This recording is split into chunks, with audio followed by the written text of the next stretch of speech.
Bienvenidos a este nuevo episodio del Espacio Digital de Frente con Óscar Ortiz. El mundo se mueve cada vez más rápido, hay muchos conflictos, incertidumbres, muchos sucesos que van afectando nuestras vidas y las vidas de los países. Hablaremos en este episodio con uno de los diplomáticos con mayor experiencia de Bolivia, me refiero al doctor Gustavo Fernández, quien ha sido ministro de Relaciones Exteriores, ministro de la Presidencia, embajador, autor de varios libros, profesor universitario, investigador. Estimado doctor Fernández, muchas gracias por aceptar nuestra invitación. Honrado, Oscar. Muchísimas gracias a usted. Gracias. Muy Bueno, primero contento. quisiera preguntarle y pedirle una mirada global. ¿Cuáles son los principales factores que usted considera que están definiendo hoy el escenario internacional? Sí, claro. Creo que la explicación de la inmensa turbulencia que vive el mundo entero es el resultado directo de la velocidad y profundidad del cambio tecnológico.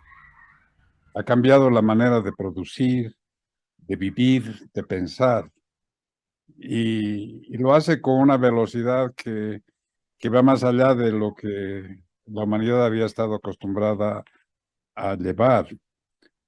Es muy grande y las transformaciones que ha producido son muy profundas, tanto como prueba de la capacidad de transformación que tiene la ciencia de hoy.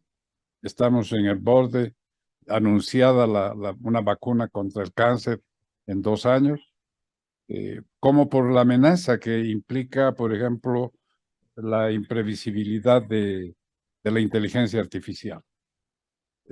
Es un cambio muy profundo y eso ha alterado todo, el sistema político, el sistema económico. Hay tensiones en todas partes, sobre todo en Occidente. Tengo la sensación de que los países asiáticos, que también están atravesando una inmensa transformación, lo hacen con una perspectiva más bien optimista de crecimiento, entre tanto que los de Occidente parecen sentir el cansancio de un largo viaje. Esa es mi impresión. En algún momento se hablaba en el pasado de un orden mundial. ¿Qué ha pasado con este orden mundial? Pareciera que, no sé, se ha alterado o ha desaparecido, ya no hay liderazgos claros, no hay los ejes ordenadores. ¿Cuál es su apreciación? Bueno, la Segunda Guerra Mundial terminó con la Guerra Fría, prolongada Guerra Fría. La gente solo la recordamos la gente de mi generación, pero la Guerra Fría fue enormemente riesgosa. El equilibrio nuclear puso al universo al borde de la extinción, tal vez con mayor fuerza que hoy. La Guerra Fría concluyó con la disolución de la Unión Soviética y lo que parecía el fin de la historia, el reino de la economía de mercado y la democracia representativa que, que marcó la hora unipolar de Estados Unidos. El gran poder hegemónico del planeta era Estados Unidos. Pero ese momento duró relativamente poco en términos históricos, no más de 20 o 30 años, porque luego de los atentados de las Torres Gemelas y la gran crisis económica del 2009, eh, el mundo comenzó a moverse en direcciones impredecibles y emergió Asia y en el Asia China como una potencia capaz de competir con el gran poder de Occidente. El eje del poder económico se movió del Atlántico al Pacífico. Y en esas circunstancias, que ya marcaban no la decadencia, pero sí la emergencia de un poder capaz de disputar el cetro a los Estados Unidos. En esas circunstancias, la pandemia agregó un elemento dramático del cambio climático que venía, y que ponía en evidencia que el mundo había dejado de ser continente, un espacio de 5 continentes para mostrar que era el globo terráqueo, era un solo mundo en el que lo que ocurría en un lugar influía inmediatamente en el otro. La evidencia de la pandemia es esa, esencialmente. Y probó también en ese momento el vigor del avance científico, como el inmenso riesgo que representa el cambio climático y los grandes desastres naturales y las epidemias y pandemias para la humanidad, ya no para gobiernos, países o continentes. Ese cambio es profundo y ahora se expresa en dos grandes tensiones entre Occidente y Oriente, digamos, entre Europa, Estados Unidos, Japón, Australia, versus el espacio económico del Asia, en el cual claramente China es el gran centro. Esa competencia ha pasado, conviven ahora tres niveles: el de la cooperación, que es lo que pretenden hacer en temas como el cambio climático, el de competencia en el plano económico y tecnológico, y el de conflictos de seguridad, como lo ha puesto en evidencia Ucrania. Es decir, el riesgo de que los problemas se resuelvan ya no solo por la negociación y el diálogo, sino por la fuerza, se ha puesto en evidencia y eso, desde luego, ha movido todo el piso. Es un mundo que está moviéndose en aguas turbulentas y difíciles. Ahora, doctor Fernández, usted mencionaba en una reciente conferencia que efectivamente Estados Unidos y Europa Occidental alentaron este desarrollo de China, su integración por lo menos a la economía del mundo occidental, todavía no al sistema democrático, y que hoy, obviamente, como usted describía, ya no solo como que compiten en cuanto a condiciones de potencia, sino también aparece el escenario del conflicto. Pero aquí yo le haría una consulta. ¿Hasta dónde puede ir China en este camino? Porque al final ha crecido vendiéndole esencialmente a los Estados Unidos y a Europa Occidental. Ese crecimiento para venderse solo a su propio mercado, a algunos países más pobres que cayeran bajo su área de influencia, me parece que no sería sostenible. ¿Cómo se va a dilucidar, por así decir, esta tensión hacia el futuro? Es una relación, hay un potencial de conflicto, lo muestra Taiwán. ¿Qué ocurre si China decide invadir Taiwán? Esa posibilidad existe, aunque todos la ven con temor y van a tratar de evitarla. Pero, pero el otro lado es que la relación entre Occidente y Oriente es muy profunda, muy profunda.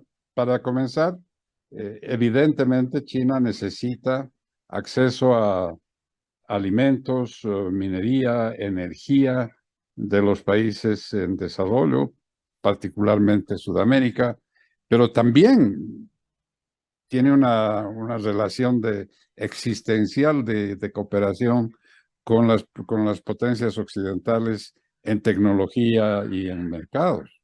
Pero a su vez, el mercado chino es fundamental para las exportaciones alemanas, para las exportaciones europeas, para las exportaciones norteamericanas. En verdad, ambos están enlazados vigorosamente.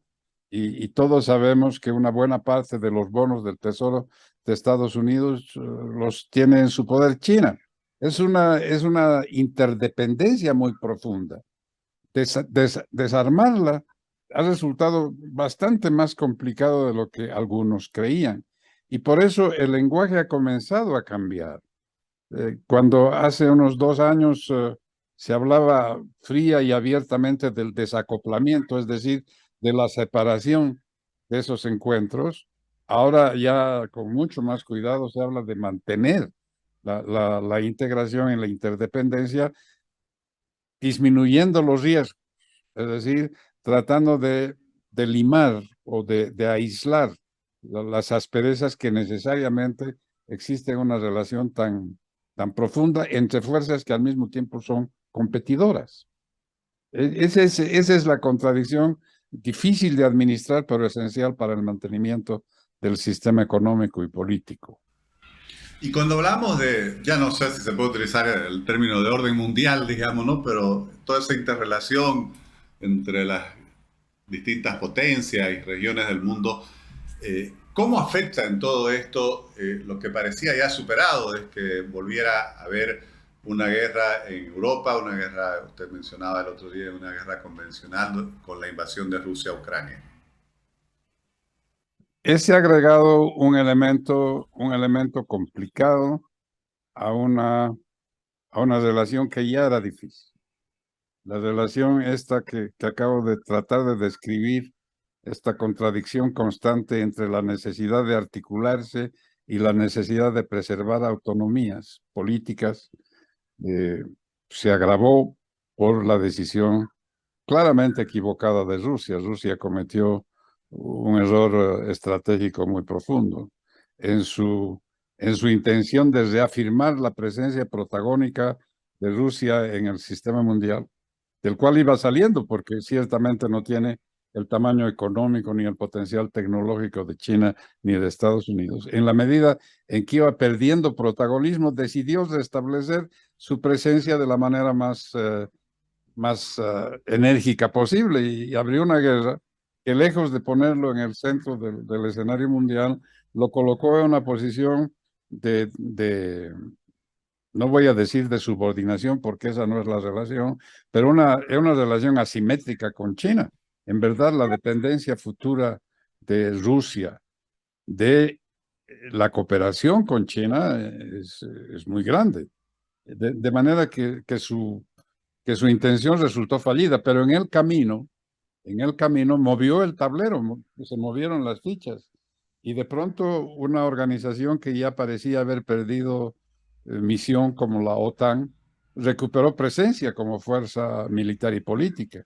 Y lo que la gente no está viendo es que como consecuencia de la guerra, probablemente el ejército mejor armado, entrenado y preparado de Europa después de estos acontecimientos va a ser el de Ucrania. Ucrania está demostrando, es un país grande, no es un país pequeño, son 50 millones de habitantes, cerca de 1 millón de kilómetros cuadrados, tiene un potencial agrícola enorme, en fin de cuentas era el granero de la Unión Soviética y de Rusia, un potencial industrial muy grande y está en el centro del continente, en el punto en el que se encuentran Oriente y Occidente. Ucrania va a ser, después de la guerra y en el proceso de recuperación que será largo, una pieza muy importante del tablero económico y político mundial.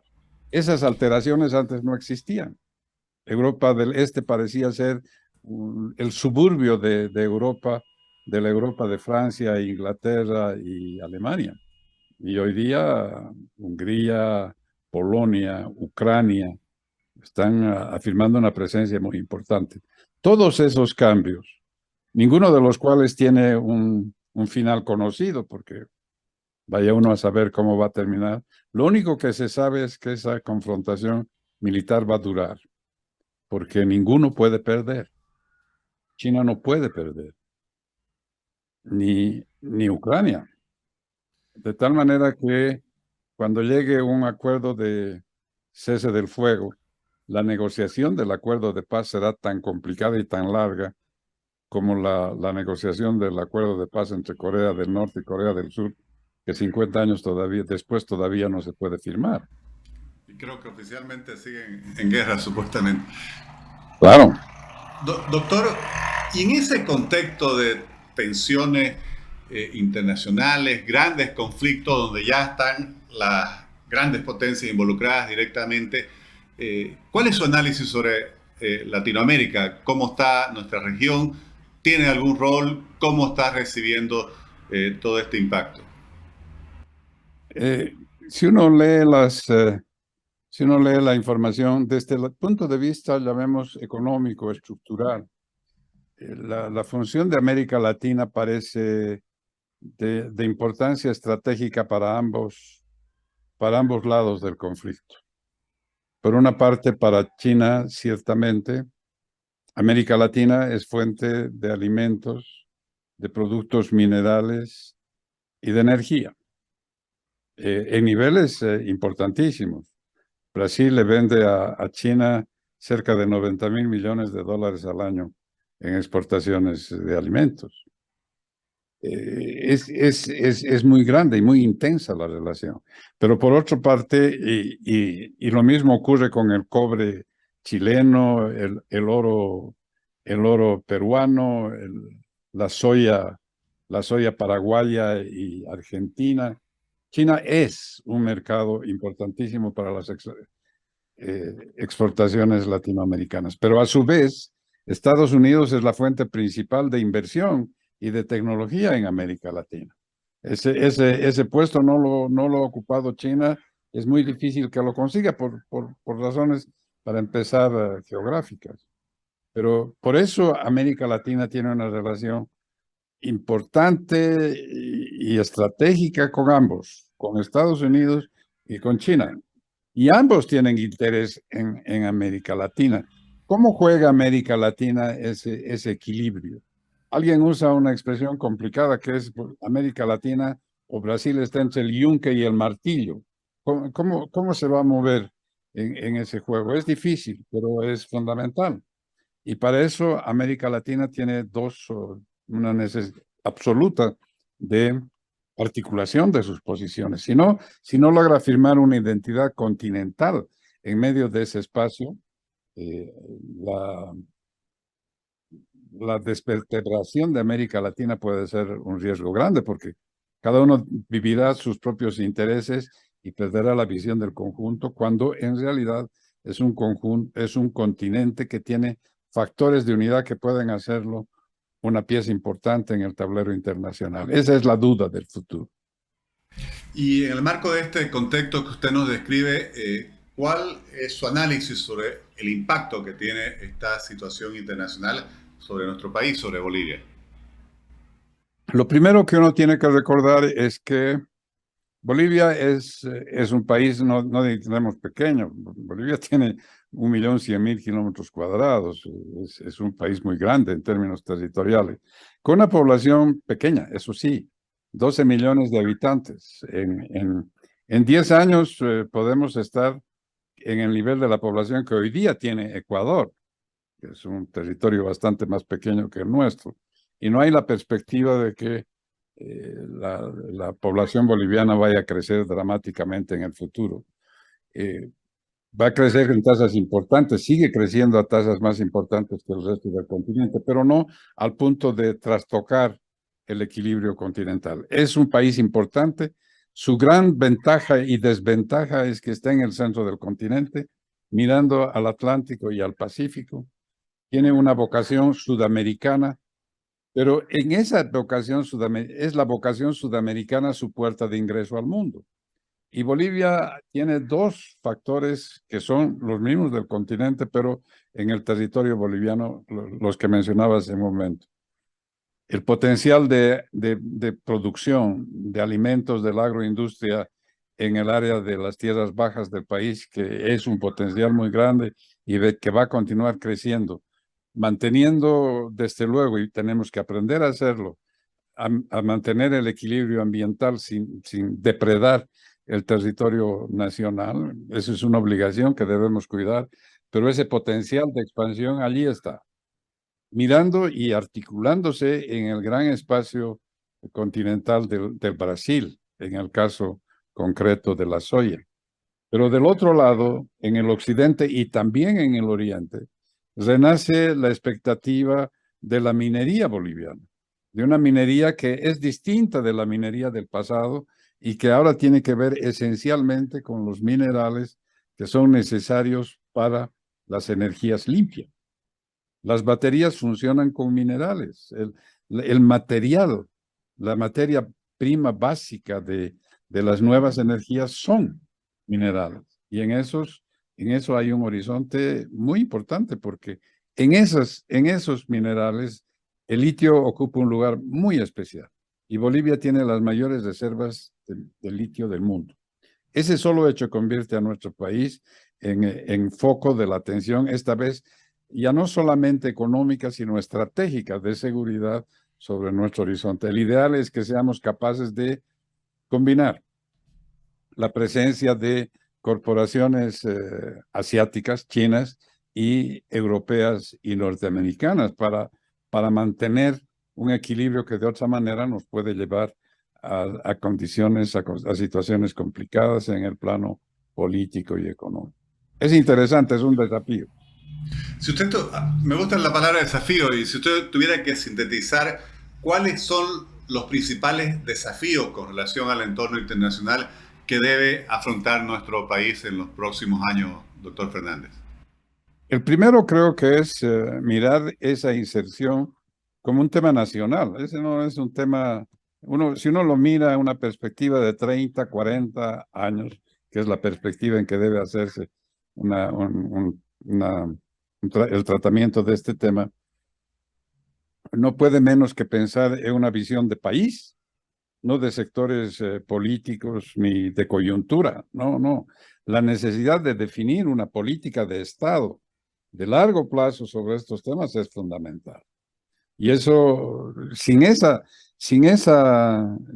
que cumplamos bien esa condición, el riesgo es que por razones de coyuntura, de intereses del momento, de alianzas ideológicas o alianzas económicas, terminemos colocando todas las fichas en una parte del tablero, cuando deberíamos jugar con ambas. Ese juego es un juego difícil, pero la condición es que el país tenga una política de Estado de largo plazo. Y la otra es muy clara también. Bolivia, con todo ese potencial y a pesar de todo ese potencial, es una pieza demasiado pequeña en el tablero global. No tiene juego propio, no tendría juego propio. Sería un peón fácil de manejar por cualquiera de los intereses globales, sean los de Occidente o los de Oriente. Y eso nos lleva a la otra condición, que es Bolivia debe participar en el mundo a través de América Latina. Es decir, participar en la integración y la cooperación latinoamericana tiene un carácter existencial para un país como nosotros. Brasil no. Brasil tiene peso propio, 200 millones de habitantes, 9 millones de kilómetros cuadrados. Es un país continente. Pero ese no es el caso de Bolivia, no es el caso de Perú, no es el caso de Chile, no es el caso de Colombia. Todos los otros países latinoamericanos tienen esa exigencia. ¿Cómo unirse para sobrevivir bien en un mundo que es muy turbulento y muy difícil de predecir? Doctor, otro tema que me pareció muy interesante en esta conferencia que brindó recientemente en la Universidad Católica, usted decía, bueno, está obviamente la gran oportunidad del litio, pero también usted decía, bueno, es un mundo que demanda cada vez más alimentos y ahí el Claro. país, y sobre todo mencionaba a Santa Cruz, también tiene un gran espacio para crecer y desarrollarse. ¿Cuál es su visión al respecto? Es fundamental, es fundamental. Tiene, desde luego. Y hay algo que esta mañana no alcancé a decir, pero o ayer no alcancé a decir, que creo que es bien importante. Santa Cruz, o no lo dije con la suficiente fuerza, Santa Cruz es el punto de articulación de Bolivia en el continente. Es el punto en que Bolivia se encuentra con el gran mercado, los grandes mercados del Atlántico. Y uno dice, pero está pensando en el Atlántico al mismo tiempo que habla de que el eje del mundo se movió al Pacífico. ¿Cómo es esa contradicción? Pero no hay tal contradicción, porque la verdad es que Argentina y Brasil están articulados al oriente de manera tanto más intensa por el Atlántico que por el Pacífico, porque las redes navieras principales, las rutas marítimas principales del mundo se mueven en el Atlántico, en la conexión de Europa, Estados Unidos con el Oriente. No es que la relación se produzca solo a través de los puertos del Pacífico. De manera que entender ese papel es clave. Santa Cruz es ya un factor central del crecimiento económico del país y va a ser también un punto neurálgico de la proyección externa de Bolivia en el continente y en el mundo. Doctor Fernández, le agradezco mucho por compartir esta visión, yo diría, panorámica de la realidad internacional y sobre todo, a lo que nos interesa, del impacto que tiene sobre nuestra propia realidad nacional, sobre los desafíos y también las oportunidades que debemos procurar en la misma. Muchísimas gracias por aceptar nuestra invitación. Muchas gracias, Oscar. Muy amable. Muchas gracias.